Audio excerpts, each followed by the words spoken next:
Eleitoral gratuita. Assista logo após Jô Soares e depois Veja o Gordo.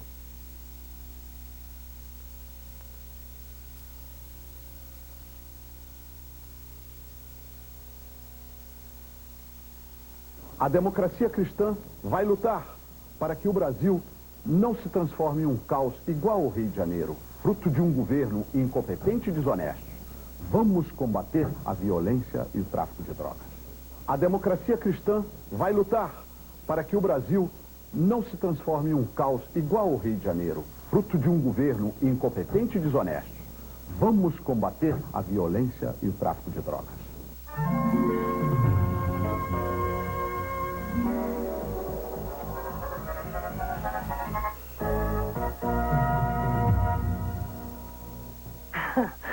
Por que eu vesti essa camisa? Por que eu vou votar em Mário Covas? Primeiro porque eu confio nele. Porque eu conheço a história dele. E sei que é uma história limpa, uma história transparente, inatacável. Então eu visto a camisa de Mário Covas. Porque eu sei que ele é um político coerente, honesto, preparado. Eu sei que ele está sinceramente preocupado em construir um Brasil melhor para todos nós. E não só para meia dúzia de privilegiados. Então, se você me pergunta em quem que eu vou votar, eu respondo rápido e com muita certeza, com a maior certeza do mundo. Meu voto é para Mário Covas.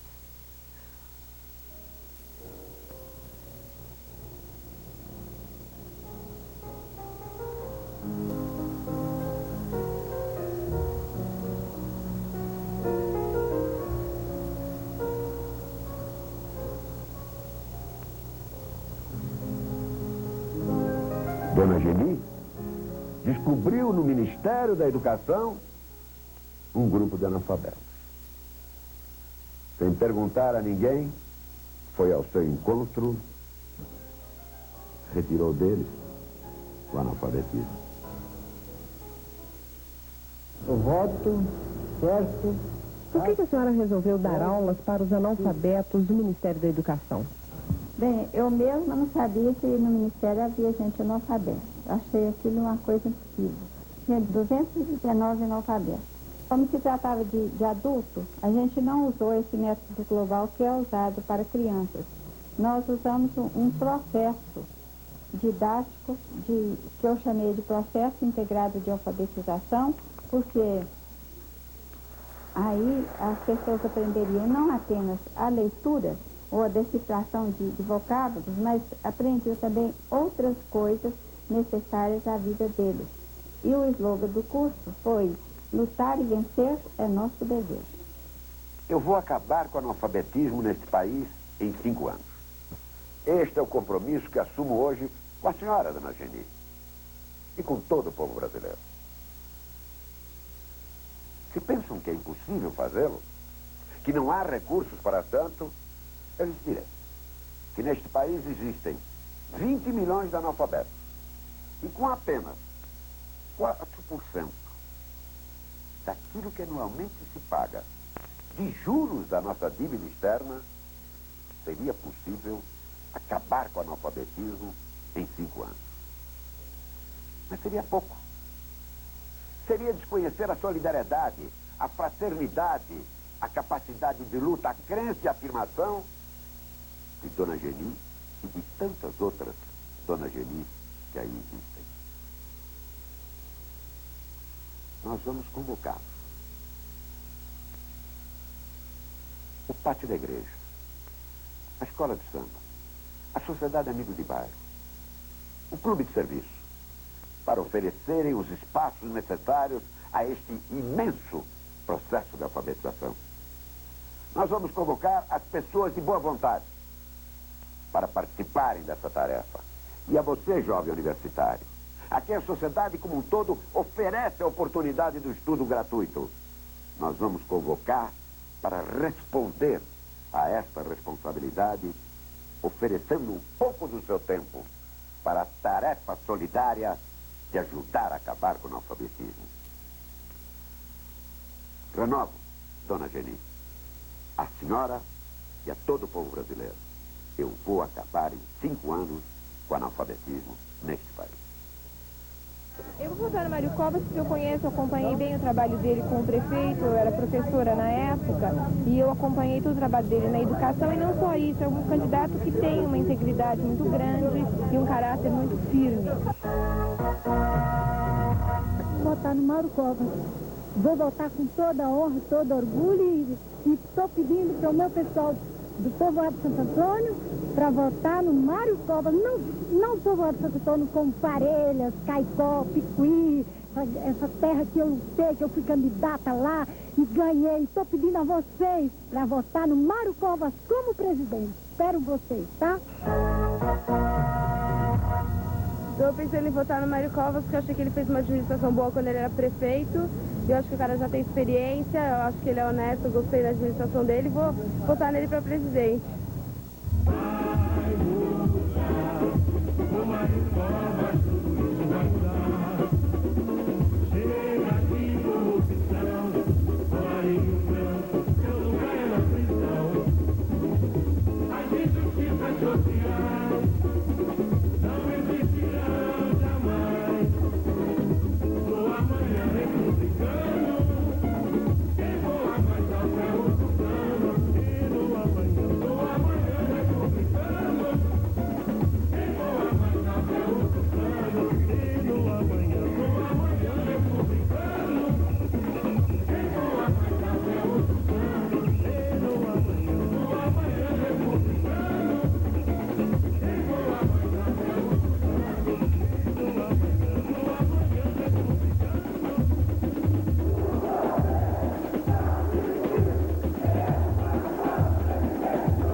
Ulisses 15, presidente. Bote fé no velhinho, o velhinho é demais. Bote fé no velhinho, que ele sabe o que faz. Vai levar o Brasil, foi a pau que a subir, e acabar com a molecagem que tem por aí. Ulisses, presidente. Minha gente, eu disse em nosso primeiro programa do horário eleitoral que há um ladrão na sua casa, roubando o seu dinheiro. Agora, o saque já é de um bando de ladrões. É que a inflação vai chegar neste mês a 35%, mais do que 1% ao dia. Combater essa inflação é um duelo de morte. Ou o governo, com credibilidade, mata a inflação, ou a inflação mata a confiança no governo e mata o seu salário, a saúde, a habitação de sua família. É uma guerra. Vamos juntos vencê-la, derrotando o inimigo de você e do Brasil, que é essa inflação galopante e insuportável. Ulisses, presidente. Eu tenho participado de muitas eleições, desde vereador até chegar ao governo de São Paulo. E sei que nós votamos muito com a paixão, muito apaixonadamente. E às vezes, pouco com a razão.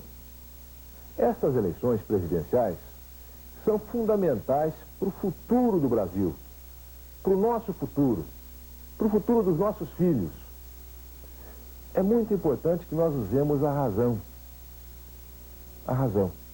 E a razão nestas eleições significa Ulisses Guimarães, pela sua experiência, pelo seu passado, por aquilo que ele pode fazer para o nosso país nesta hora difícil. A razão significa Ulisses. Ulisses, presidente. Bota no mesmo lugar, o sorriso do velhinho faz a gente trabalhar. Em Curitiba, o PMDB inaugura o Comitê da Juventude para trabalhar nos bairros da periferia da cidade.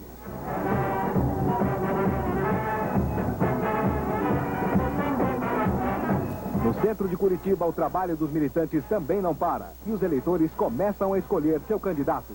O Ulisses é a única pessoa que nunca foi acusado por corrupção e eu acho que ele é a única pessoa que pode endireitar o Brasil, colocar o Brasil de pé. Ulisses e Valdir no Norte e Nordeste. Terminou no fim de semana a viagem dos candidatos do PMDB a 4 estados brasileiros.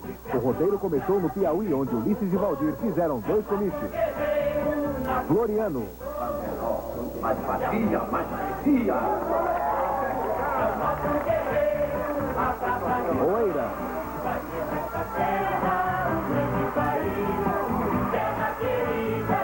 Ulisses em Macapá, Amapá. É isso que nós do Amapá esperamos.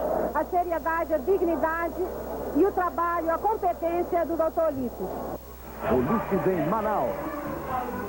Eu sempre declarei que o meu candidato, aquele que vai receber meu voto, no dia 3 de novembro, é o presidente do meu partido, o candidato do meu partido, o doutor Ulisses Guimarães.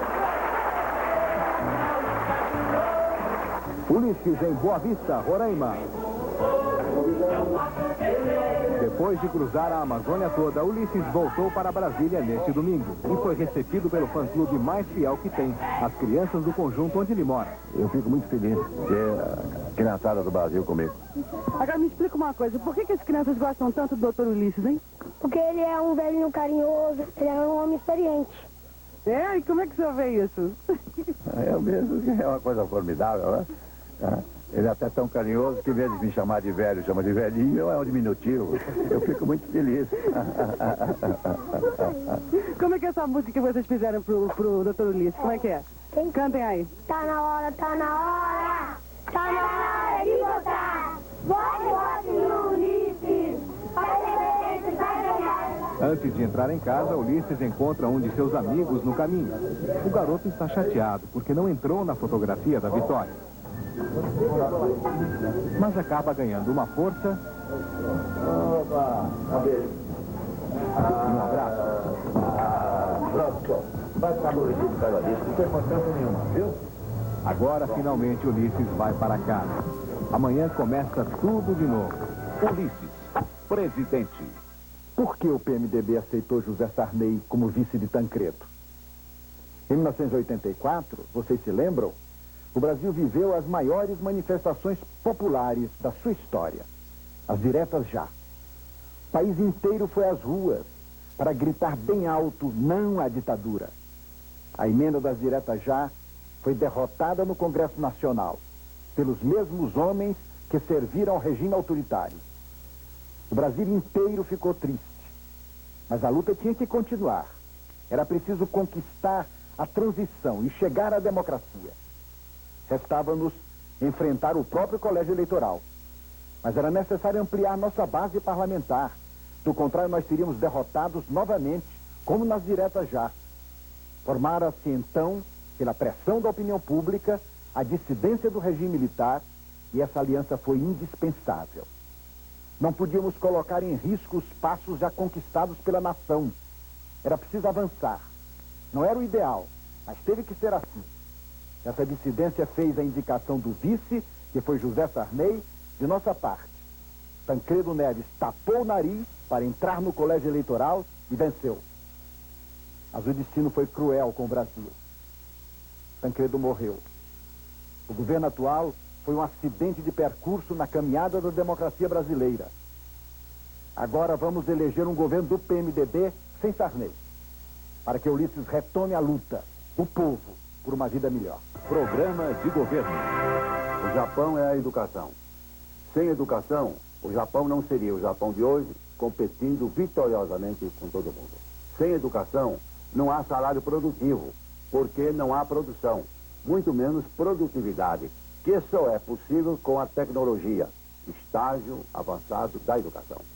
O salário miséria é o maior responsável pelo analfabetismo que ultraja o Brasil. Devido ao salário fome, a criança foge para a rua, abrindo-se a porta para o tóxico, o roubo e a morte. Devido ao salário vergonha, 70% das crianças abandonam a escola, indo trabalhar para que a família não morra de fome. Está na Constituição. A educação é dever do Estado, e que o Estado não está cumprindo. Os números da educação no Brasil são trágicos. Mais de 4 milhões de crianças em idade escolar não conseguem vaga para estudar. e das que chegam à escola, metade não passa da primeira série.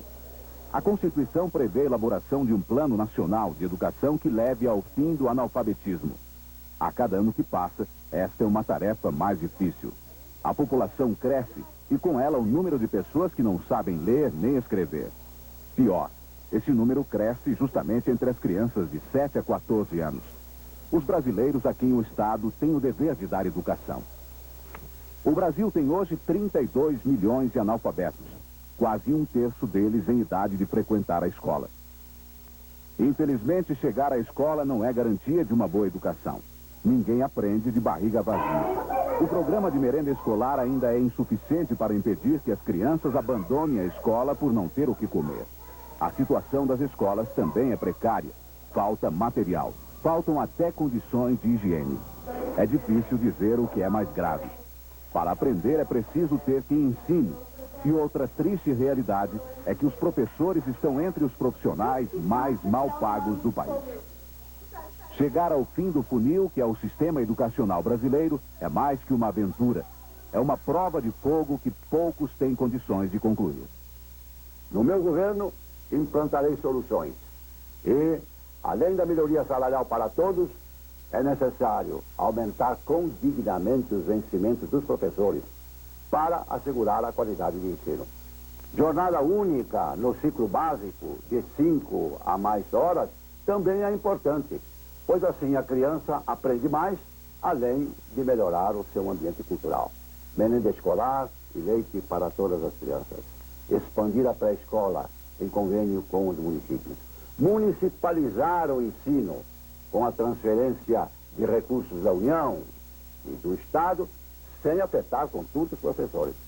Recuperar a rede escolar com perda de 30%.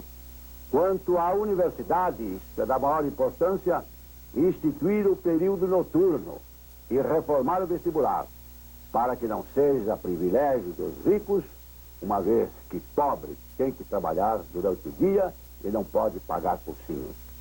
Como professor primário, secundário e hoje de universidade, o ensino é a minha paixão e a minha vocação, e o meu entusiasmo, também o meu dever.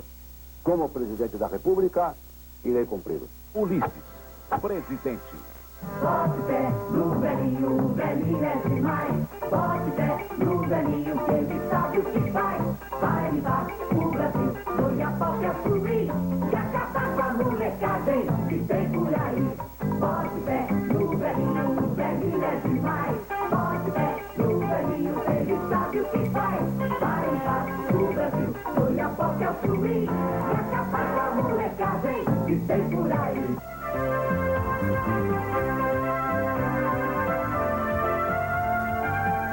Ulisses, 15, presidente.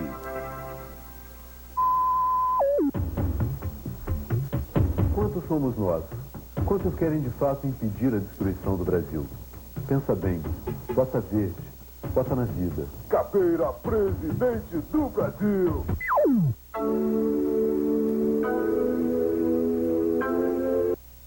Por onde eu ando, minha gente, eu não me canso de levar esta mensagem. Todos nós hoje, brasileiros, todos nós, estamos precisando nos unir. Nós já não aguentamos tantas crises. E essas crises, como nós sabemos, são muito sérias. Não será somente um presidente isolado no palácio, mesmo que eleito pela maioria absoluta dos votos desta nação, que terá condições de recuperar a nossa pátria. É necessário um amplo entendimento nacional. É necessário a consciência de cada um de nós brasileiros para apoiar integralmente aquele que chegar ao Palácio do Planalto com essa missão difícil, espinhosa, mas não impossível, de fazer voltar as esperanças aos nossos corações no futuro do Brasil.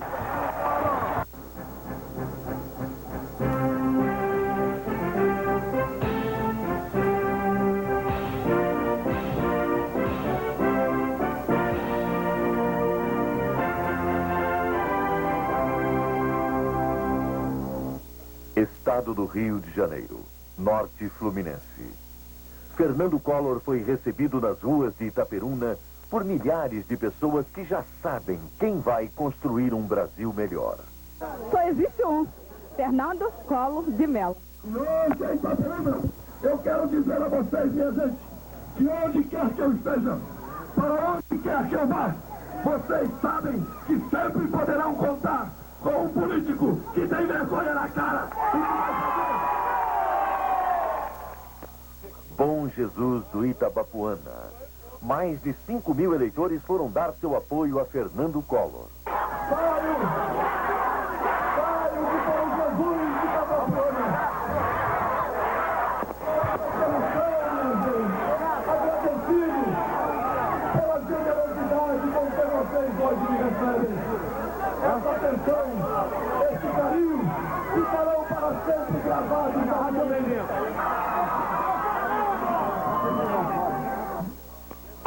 Campos amanheceu colorido.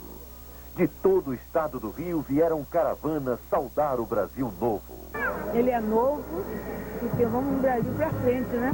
Porque ele é jovem, inteligente, né? E nós acreditamos nele, porque no olhar dele expressa toda a verdade que ele transmite. Mais de 15.000 pessoas tomaram a praça principal da maior cidade do norte fluminense. E mais uma vez, Fernando Collor provou: o povo sabe o lado de quem quer reconstruir o Brasil. Em todo o país, o povo é livre e sabe escolher. Nós não aceitamos mais os chamados currais eleitorais, porque o povo do Rio de Janeiro não é gado e não aceita isso. Se o Rio de Janeiro for considerado curral, e eu não acredito e nem admito isso, mas se passaram uma cerca pelo Rio, eu arrebentarei essas cercas com a força do meu ideal. Iremos arrebentar essas cercas, repito, com a força do nosso ideal. Vamos todos juntos, minha gente, prosseguir nessa caminhada, porque nada nos intimida, nada nos faz parar. Eu preciso de vocês para chegarmos juntos à grande vitória da nossa população. Sei que saio hoje de Campos com o sinal da vitória. Que Deus me dê forças. Que Deus nos ilumine. Que Deus abra os caminhos que nós teremos que trilhar. Porque juntos, vocês e eu, nenhuma força nesta terra conseguirá nos deter. Porque não conseguirá deter o nosso ideal.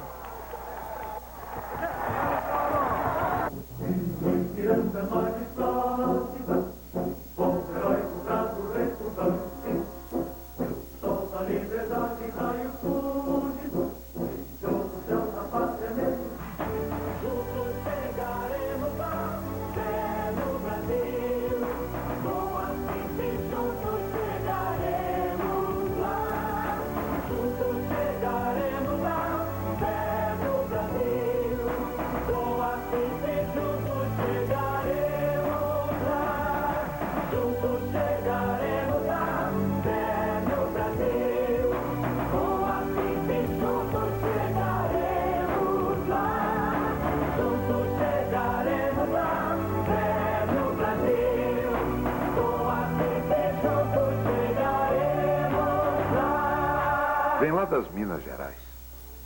Foi lá que eu fui buscar o candidato a vice-presidente da nossa chapa. Professor Aloysio Pimenta. Cabelos brancos, mas não é idade não. É de tanto giz. Quantas gerações não passaram por suas mãos. Quanta gente foi formada por este querido professor. Veio do interior de Minas, de Peçanha, de família muito pobre. 10 irmãos. Só foi calçar sapato aos 11 anos de idade. Naquele tempo era muito difícil. E o sacrifício de seu pai, de sua mãe, valeu a pena para encaminhar seus filhos nos estudos. E o professor Aloysio Pimenta foi o mais jovem reitor da Universidade Federal de Minas aos 39 anos de idade. Depois, em 64, foi cassado. Qual o motivo da sua cassação? Comungar com os mesmos ideais da juventude. Passou 17 anos fora. Passou 17 anos lecionando, porque sempre amou a cátedra. Foi professor visitante do Instituto de Educação da Universidade de Londres. Foi professor visitante da Universidade Cristã do Japão.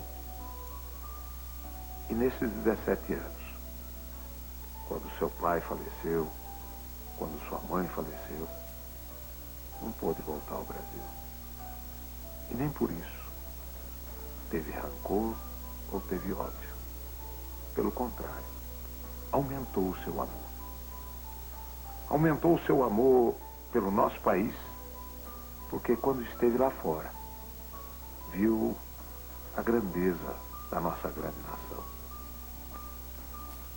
Teve a mesma fé no Brasil que nós temos. E hoje, voltando, começou um trabalho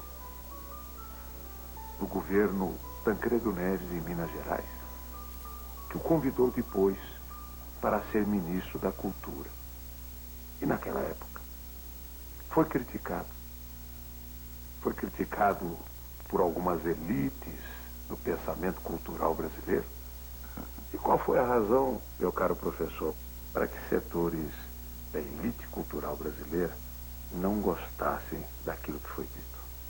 Ora, eu ousei dizer, Guilherme, que eu sempre apoiei a cultura no seu conjunto, mas que eu ousei dizer que a cultura da broa de milho era fundamental para esse país.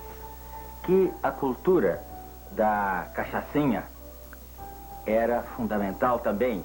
E ousei também dizer que as bandas de música, que nós íamos em cada município brasileiro, restauraram a banda de música, que são a alegria do povo brasileiro e no seu conjunto constitui parte importante da cultura do nosso país. Gente, isto é a busca das nossas raízes. A busca daquilo que é o Brasil verdadeiro e que aqueles que têm fé no Brasil têm que ajudar o povo a encontrar este caminho. Por isso, professor, juntos chegaremos lá.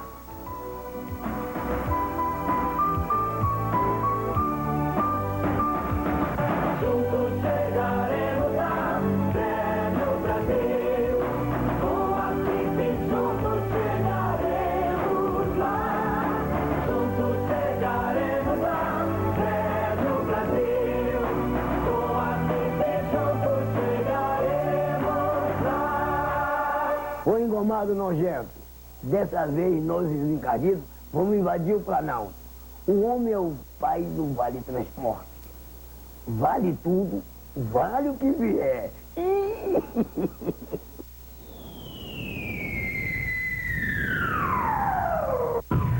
Comida, saúde, casa, escola. 4 metas. Afonso Camargo, um novo amanhecer. Por que Afonso Camargo?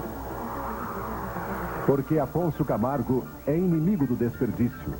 Foi ele quem impediu que a nação gastasse 50 milhões de dólares na construção da obra faraônica do anexo 3 do Senado Federal. É porque ele criou o Vale Transporte, ele pode ajudar a gente mais coisas, né? Uma pessoa, né, que inspira confiança, né? Ele é capaz de governar o Brasil, né? Acho que ele merece. Afonso Camargo é um trabalhista moderno. Sua contribuição para o desenvolvimento do Paraná começou em 1961 no Departamento de Águas e Energia Elétrica. Foi presidente da Codepar, secretário do Interior e Justiça, 2 vezes presidente do Banco do Estado do Paraná, secretário de Finanças e vice-governador. Em 1985, foi ministro dos Transportes escolhido por Tancredo Neves. Recusou morar na Península dos Ministros. Foi como ministro que propôs o Vale Transporte obrigatório, que por decisão do governo foi criado facultativo. Em 86, é eleito senador pelo Paraná com 1.300.000 votos. Em 87, torna obrigatório o Vale Transporte. Por não aceitar os desperdícios, foi quem mais combateu a construção da Ferrovia Norte-Sul. Em 88, consegue impedir a construção do anexo 3 do Senado através de uma ação popular. Foi contra a prorrogação do mandato do atual presidente, votando pelos 4 anos. Como você vê, é uma longa vida pública. E Afonso Camargo desafia você a descobrir alguma nomeação de parentes para cargos de confiança durante todo esse tempo. Afonso fez. Afonso fará. Eu quero repetir uma conversa muito sincera e importante com você. Porque o que é sincero e importante deve ser repetido. O destino do Brasil está em suas mãos. Você já parou para pensar que agora você é o grande juiz? Que a responsabilidade da escolha do próximo presidente cabe única e exclusivamente a você? Nesse momento, você está conhecendo melhor cada candidato, comparando suas propostas, para daqui a alguns dias decidir quem vai governar o Brasil durante 5 anos. Veja bem, são 5 anos. Você não pode errar nessa escolha. O que é que o Brasil precisa? De alguém que fale bonito? Será que o Brasil precisa de um bom ator? Ou de quem tenha seriedade para tirar a nação do buraco? Não se deixe enganar. Aqui na televisão é uma coisa, governar é bem diferente. Examine o passado dos candidatos, de cada um por um, com todo o cuidado. Chega de promessas. Veja o que cada um fez em sua vida pública e, principalmente, o que poderia ter feito e não fez. Dizem que eu só falo do Vale Transporte. E os outros? O que já fizeram por você? Eu ponho dinheiro no seu bolso todos os dias, na ida e na volta do seu trabalho.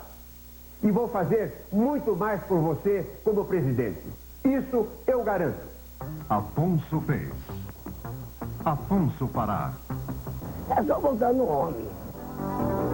Todo homem nasce igual em dignidade e direito. Todo homem tem direito ao trabalho em condições e remuneração justas. Com Afonso Camargo, seu voto vale trabalho. Vale tudo. Calcinha. É de consegue. Vale tudo. Vou brincar com fogo. Nojento.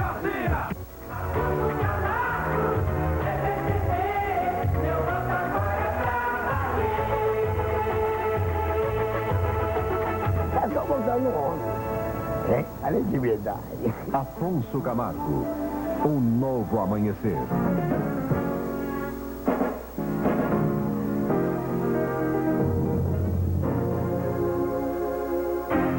No horizonte há uma luz brilhando, é a esperança que já vai chegar. Há tanto tempo estamos esperando, está na hora do Brasil mudar. É cada vez mais difícil falar de petróleo sem falar de Aureliano. Como presidente do Conselho Nacional de Energia, como ministro das Minas e Energia, como deputado, Aureliano não perdeu a convicção e o entusiasmo dos tempos de estudante. Da luta pelo petróleo, pelo nosso petróleo. Uma luta vitoriosa, mas uma luta que só terminará quando consumirmos exclusivamente petróleo brasileiro. Por isso mesmo, Barbosa Lima Sobrinho, presidente da Associação Brasileira de Imprensa, chamou Aureliano para a nova campanha O Petróleo é Nosso contra os contratos de risco. De volta às plataformas da Bacia de Campos, Aureliano vive as soluções para os problemas de energia, porque ele conhece a fundo esses problemas. Por isso, sabe como resolvê-los. Seja no comando em Brasília, seja ali mesmo, em alto mar, ao lado do trabalhador. E foi em pleno auditório da Petrobras, no Rio, falando para um público super especializado, formado por pessoal que vive petróleo dia e noite, que Aureliano reafirmou sua coerência, seu pleno conhecimento do assunto. Quando se fala em empresa estatal, muita gente esquece que a Petrobras tem como maior acionista o próprio povo brasileiro, ou seja, você. Aureliano dá o tamanho exato desta riqueza que é sua, é nossa, debaixo da terra ou no fundo do mar. Com as recentes descobertas de petróleo em Marim e Albacora, na plataforma de Campos, as nossas reservas de petróleo hoje estão na casa dos 8 bilhões de barris equivalentes. Esse é um negócio extraordinário. Por quê? Próximo das reservas da Shell? Próximo das reservas da Exxon? Isso é um negócio extraordinário.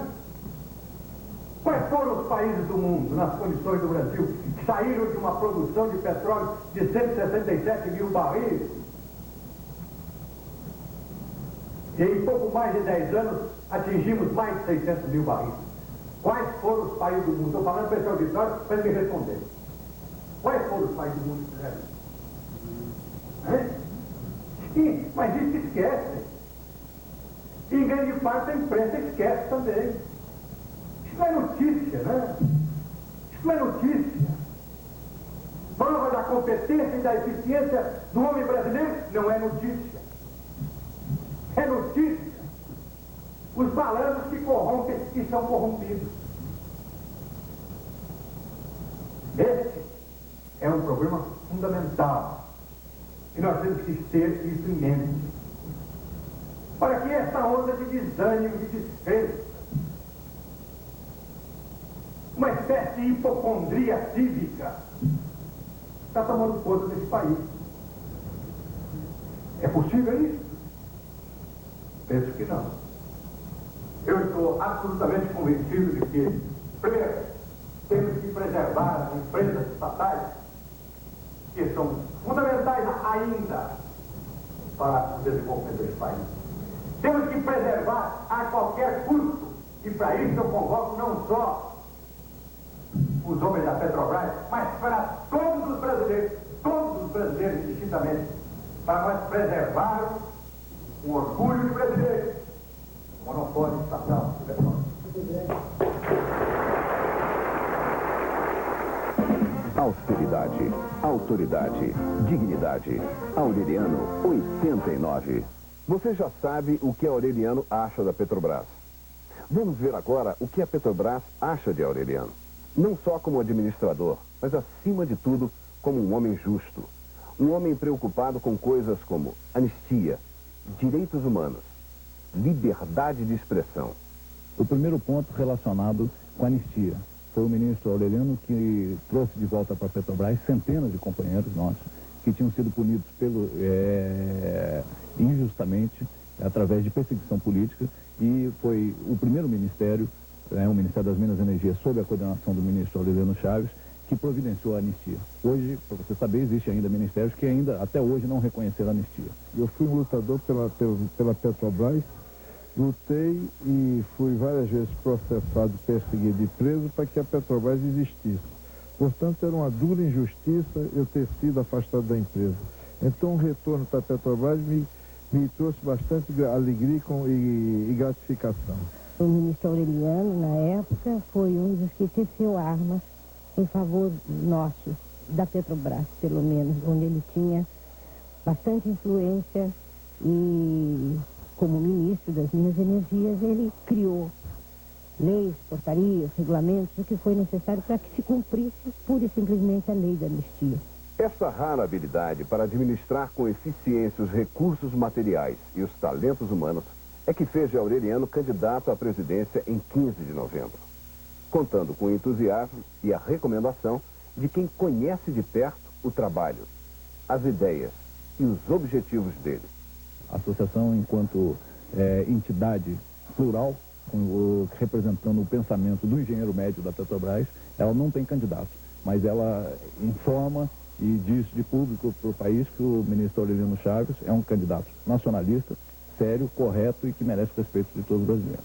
Ser presidente da República não envolve só você querer fazer as coisas. Você precisa saber como conseguir fazê-las. Eu acredito que o ministro seria a pessoa ideal. Quem sabe, sabe. Aureliano, 89. E o ProAr, hein, compadre? Eita, tá muito enrolado, muito enrolado. A brigaiada danada e não tem quem se lasca é o povo. O compadre me imite um trocadilho. Por causa desse tal de ProAr, com muita gente tinha que entrar em cana. Eita, doido sou. A esperança é o homem. É. Dois achar uma luz brilhando, é a esperança que já vai chegar. Há tanto tempo estamos esperando, está na hora do Brasil mudar. Dignidade e austeridade, é disso que o Brasil vai precisar. Por isso vamos em Aureliano o povo vai votar. A sua vez já é o estratégico, é o homem certo que faz o fugir. Aureliano é muito verdadeiro, e o brasileiro vai ser mais feliz. Dignidade e austeridade, é disso que o Brasil vai precisar. Por isso vamos em Aureliano o povo vai votar. Por isso vamos em Aureliano o povo vai votar.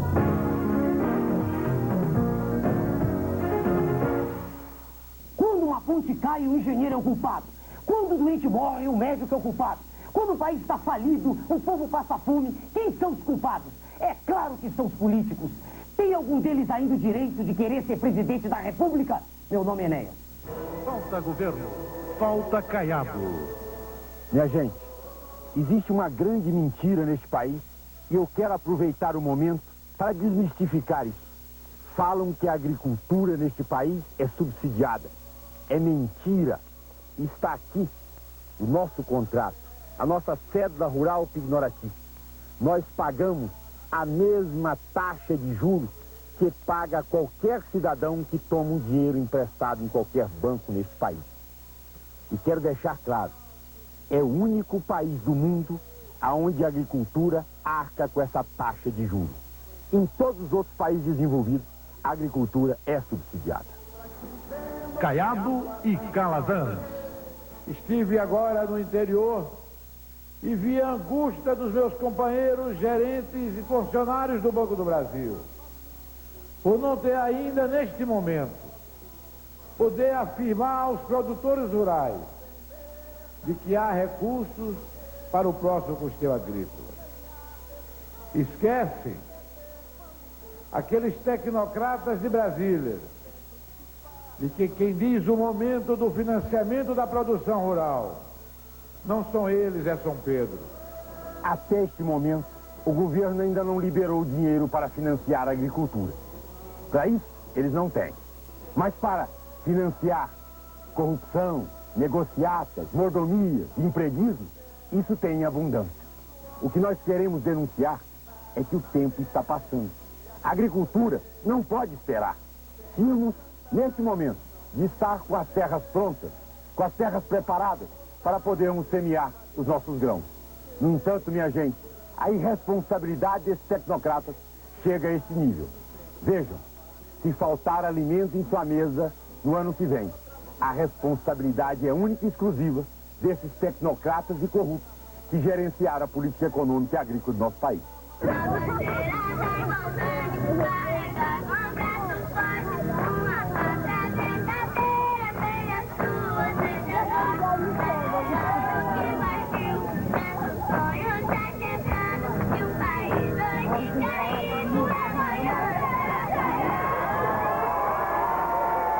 Brasil, nós podemos pagar esta malsinada dívida externa sem prejudicar o nosso povo. Veja como fazer lendo este livreto. Mobilização Nacional.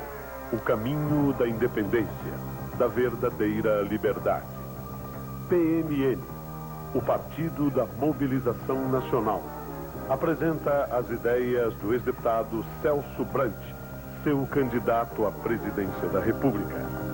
Celso Brant foi o autor da Lei de Remessa de Lucros, que regulava o envio para o exterior dos lucros das empresas estrangeiras e que foi, sem dúvida nenhuma, o principal motivo da Revolução de 1964. Amigo pessoal e íntimo de Juscelino Kubitschek, conselheiro, colaborador direto e confidente do grande líder, Celso Brant é professor universitário e já escreveu mais de uma dezena de livros. Neles, Celso Brant tem colocado em discussão as suas ideias, que giram, que andam em torno da proposta de conquistarmos pela via democrática, através do voto, a verdadeira liberdade, a independência econômica.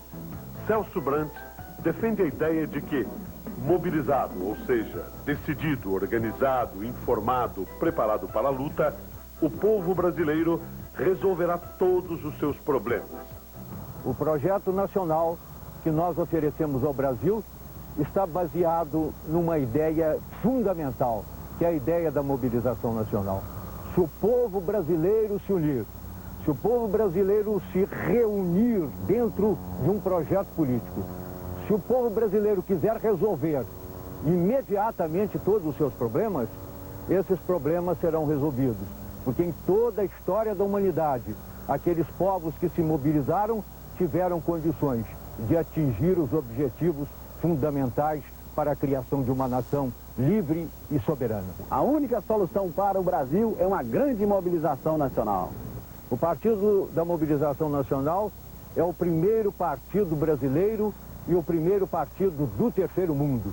E nessas condições, ele deseja começar no Brasil a realização de um resgate de uma velha dívida da humanidade para com os povos oprimidos. Este movimento, este processo já começou.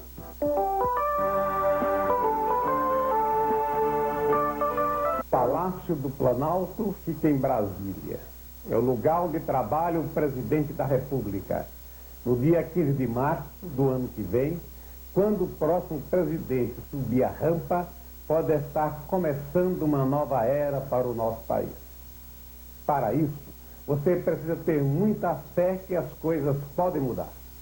Escolha com seriedade uma pessoa que traga propostas.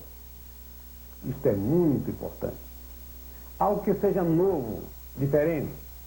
Por isso é que eu gostaria que você aí, na sua casa, no seu trabalho, olhasse com carinho as nossas propostas.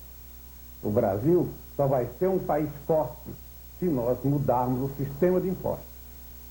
Se o seu estado, se a sua vila, o seu povoado tiver mais dinheiro, o imposto único é uma grande solução por causa disso. O alimento que você leva para a sua família tem imposto. O telefone que você usa tem imposto. Você pode nunca ter reparado nisso, mas paga. E não é um imposto só, são vários. A solução do PMB é o imposto único, que será de apenas 3% sobre a renda per capita de cada cidadão entre 16 e 65 anos. Essa é a forma mais justa de arrecadação, que não penaliza os trabalhadores, nem pequenos, médios e nem grandes empresários.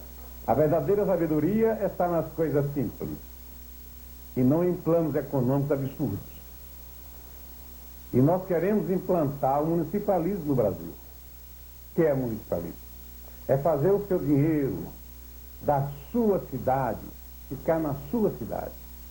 É dar autonomia administrativa para milhares de vilas e povoados que têm condições de se transformar em um município. A força do governo do PMB vai estar espalhada em cada ponto do Brasil. Para você ter mais hospitais, mais escolas, mais casas, mais comida, no dia 15 de novembro. Vote Armando Correia, presidente, número 26. Minha gente, meu povo, governarei com mão de ferro. Pecuária e agricultura terão todo apoio. Insumos são vendidos porque não tem compromisso com o Brasil.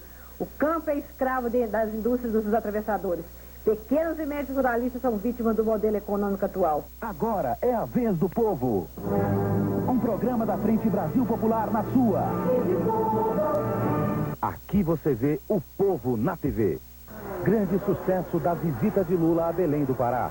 Milhares de pessoas foram esperar Lula no aeroporto. A população de Belém saiu em massa às ruas para receber o candidato da Frente Brasil Popular. O povo acompanhou Lula numa carreata até o Museu Goeldi.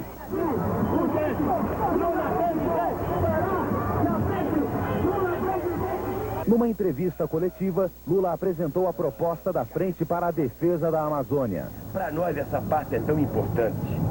Essa parte não apenas pelo que ela representa de riqueza hoje, mas porque ela representa, sabe, de riqueza para o futuro, para as futuras gerações, é tão importante que ela merece um carinho todo especial.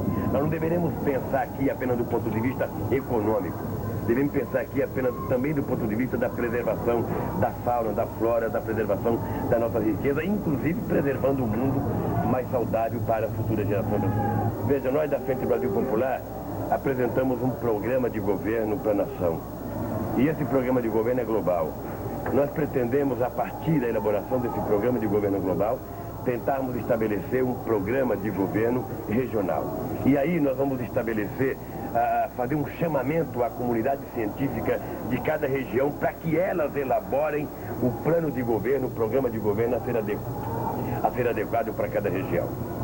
E isso nós achamos que é a única forma que nós temos de não cometer equívocos, sabe, a partir de Brasília. À noite, o grande comício de Lula na Praça do Relógio. Mais de 10 mil pessoas enfrentaram a chuva forte e participaram de uma verdadeira festa popular. Várias lideranças da Frente Brasil Popular falaram no comício. Eu sou paraense, meus amigos, que nasceu em Belém, que passou sua infância e a sua juventude nessa terra. Que conhece, meus amigos, as qualidades da nossa gente. Gente que sabe sofrer, mas que também sabe lutar, meus amigos. E é por isso que eu estou convencido que nós vamos para as urnas para tornar vitorioso Luiz Inácio Lula da Silva. Eu queria terminar dizendo para essa companheira que está com o filho aqui embaixo da chuva: eu sonho com uma outra sociedade. Eu sonho com uma sociedade fraterna. Eu sonho com uma sociedade justa.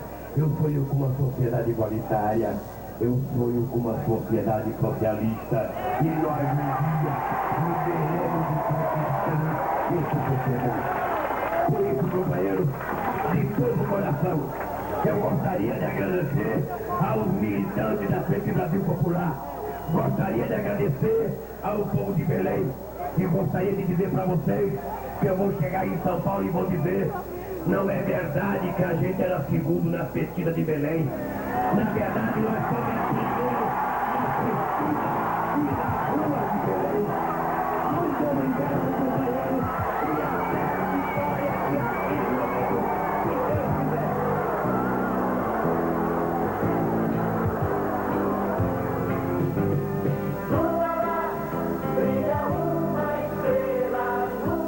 A candidatura Lula é uma candidatura claramente em favor da terra ser libertada e colocada para a vida e para o alimento do nosso povo.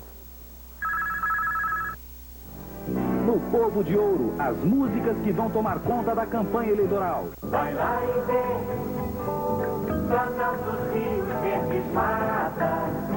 Vai lá e vem, que alegrias já serão demais. Vai lá e vem, Índia branca, mulata, negra, tua gente. Vai lá e vem, tão pura mistura que se faz. E sendo assim, Brasil, rompe a cortina do passado pra fazer uma alvorada de soldar a estrela, serena luz guiando a nossa esperança, se espalhando lá, lá, lá, é Lula, Lula, lá. Acabamos de apresentar mais um programa da Frente Brasil Popular. Seu voto pode salvar uma criança. Do Paraná ao Acre, vote Zamir. PCN, a comunidade em primeiro lugar. A solução é aumentar o angu da gamela de modo a que chegue para todos. Enquanto A e B têm um angu e C, D e E estejam condenados a jejum, o problema não terá solução. Monteiro Lobato. Meus amigos, não sou de falar de outros candidatos, muito menos candidato a vice-presidente. Mas não posso omitir de mostrar aqui as incoerências do senhor Valdir Pires, ex-governador da Bahia, que resolveu assumir aqui o papel de defensor dos pobres. Este senhor é incoerente e vamos mostrar uma reportagem extraordinária no Jornal do Brasileiro.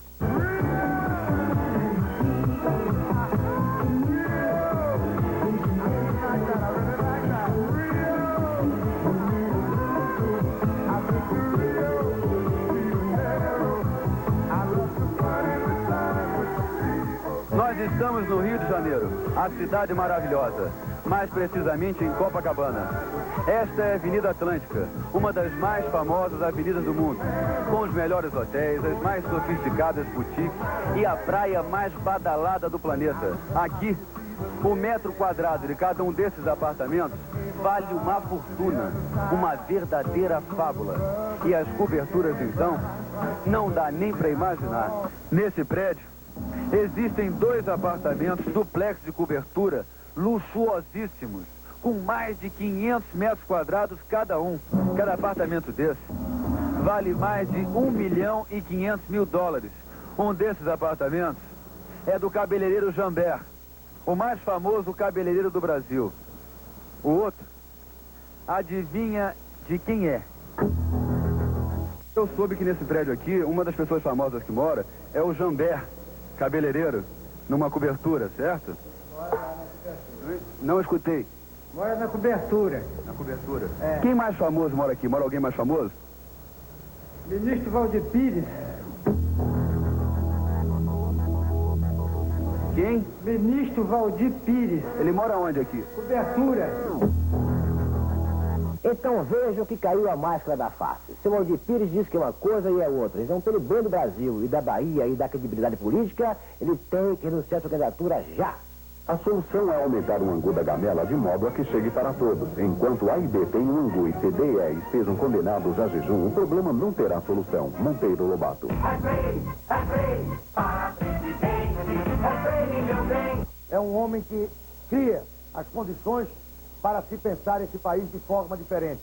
E criou junto à comunidade científica, e criou junto aos profissionais de saúde, e tem criado junto aqueles que pretendem, no campo da saúde pública, também responder muito das nossas necessidades. Está aqui aquele que honra qualquer candidato à presidência da República. Só que está honrando a todos nós, que é o vice-presidente Sérgio Aroco.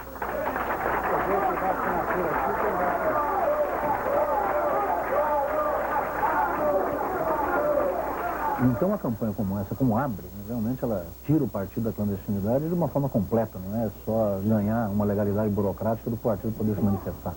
Mas a campanha jogou o partido na sociedade.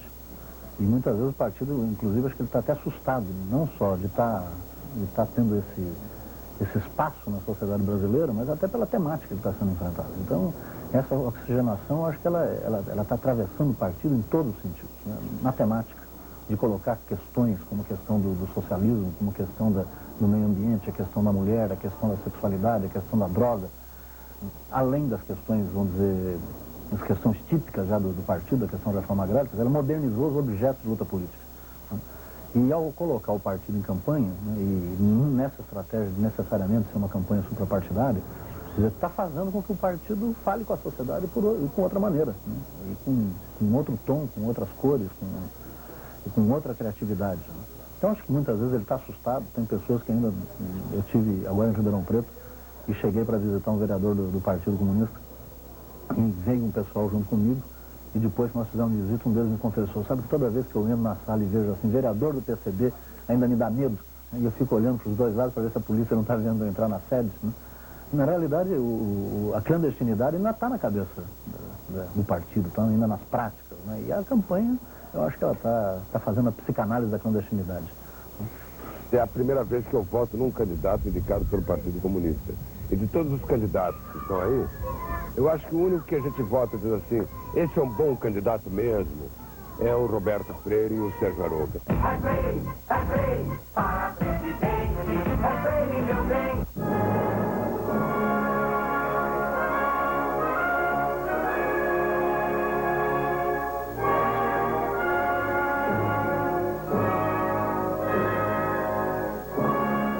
Povo brasileiro, eu gostaria neste momento de enviar uma mensagem aos nossos dirigentes de todos os estados da federação, aos nossos companheiros, aos nossos militantes, aos nossos amigos, a todos quantos nesta hora nos dão o seu apoio, nos dão a sua solidariedade ou nos julgam, nos observam com simpatia.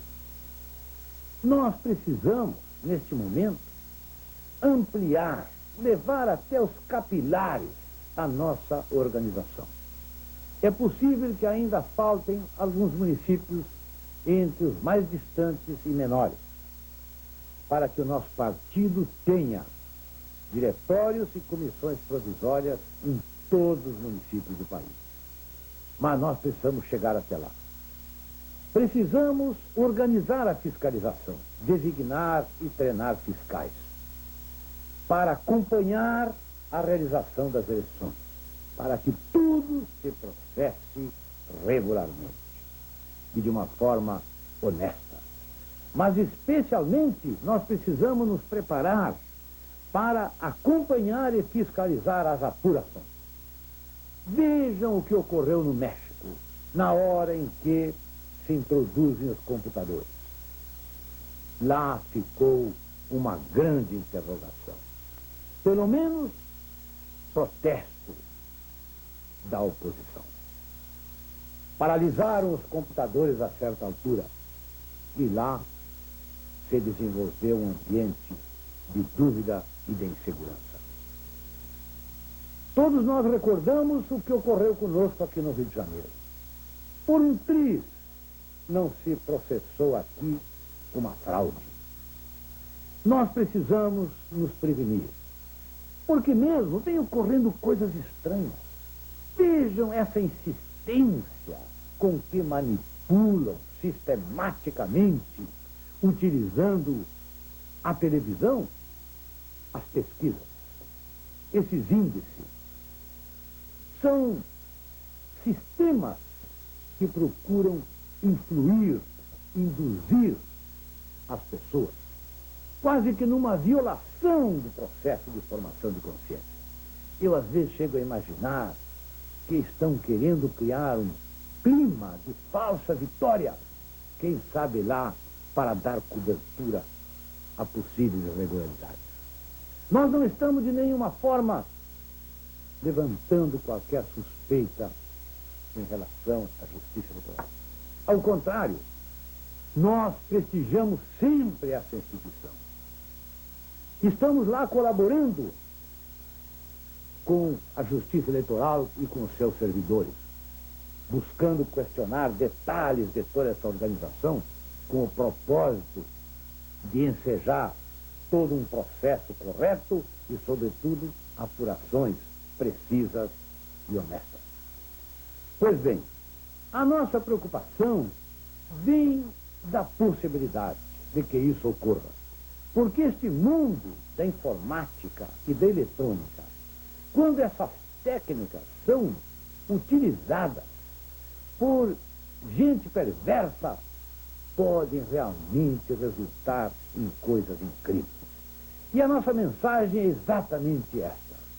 Vamos desenvolver o máximo da nossa atenção. Nós vamos voltar sobre esse assunto muitas vezes, porque é tão necessário se preparar para fiscalizar, para acompanhar e fazer com que as eleições sejam rigorosamente apuradas, quanto também tudo fazer para vencê-las. Mudança, o jogo tá, mudança,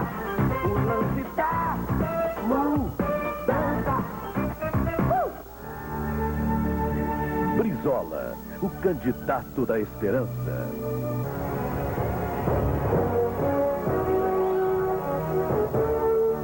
Maluf, presidente competente. Manchete do jornal A Folha de São Paulo, da sexta-feira, 22 de setembro. Manchete ofensiva e humilhante ao Brasil. O que diz a manchete da Folha de São Paulo? Credores exigem do Brasil pagamento já. Meus amigos, desde quando o governo federal brasileiro se permite a ser pressionado por credores? Não pode ser pressionado nem por governos estrangeiros. Nós temos que defender a nossa autodeterminação e a nossa independência. Há um mês e meio atrás, inclusive, aqui esteve no Brasil. E eu fui surpreendido por outra manchete, agredido até, do Mr. Mulford, subsecretário norte-americano do Tesouro, que aqui em território nacional disse, ameaçando o Brasil, que o Brasil não ousasse deixar de pagar a sua dívida externa, e nem o seu principal, e nem o seu juro, porque haveria retaliações contra o Brasil. O Mr. Mulford teve muita sorte, que o presidente da República não era o Paulo Maluf, porque eu lhe daria 24 horas para sair do território nacional, fora o qual ele seria expulso do Brasil. Não permitiremos ser ameaçados por nenhuma autoridade estrangeira, nem aqui dentro, nem lá fora. O Brasil é dos brasileiros. E a dívida externa, meus amigos, quando eu presidente, ela não será paga a partir da minha posse, não. A partir da minha posse, nós iremos fazer uma auditoria da dívida externa. E essa auditoria da dívida externa vai verificar o quanto devemos. Já pagamos muito, estamos devendo mais ainda. Iremos negociar governo a governo, de igual para igual, e dizer, não iremos pagar esta dívida sem um competente abatimento, um desconto. Aliás, a minha ascendência libanesa exige um desconto desta dívida. E o Brasil soberano não irá pagar esta dívida através do sacrifício do povo brasileiro.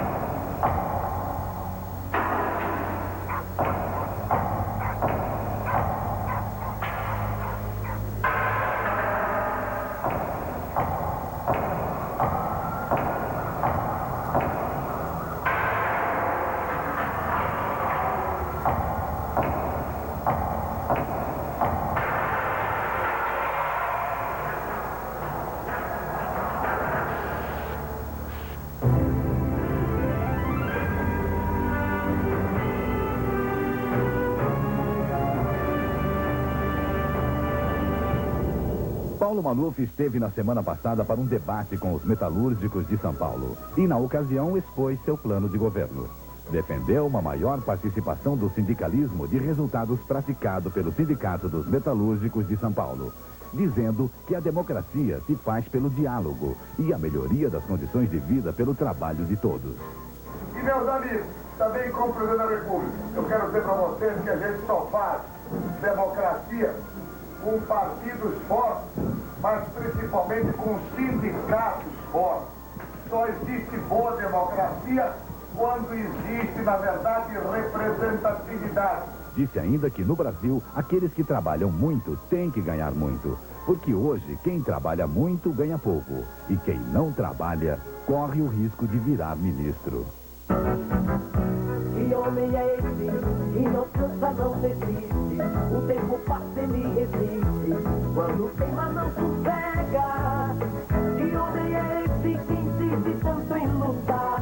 É gente que ninguém nega. O homem gosta de trabalhar. Que homem é esse que insiste tanto em vencer? É gente assim que o Brasil precisa pra voltar a crescer. Que força é essa que nada muda a sua fé? Ninguém segura a sua caminhada até chegar aonde quer. O homem da fé, sua luta é a mesma que a nossa, e não há desafio que possa quebrar a nossa corrente. O homem da frente merece o nosso respeito. O homem com tanto peito tem que ser presidente.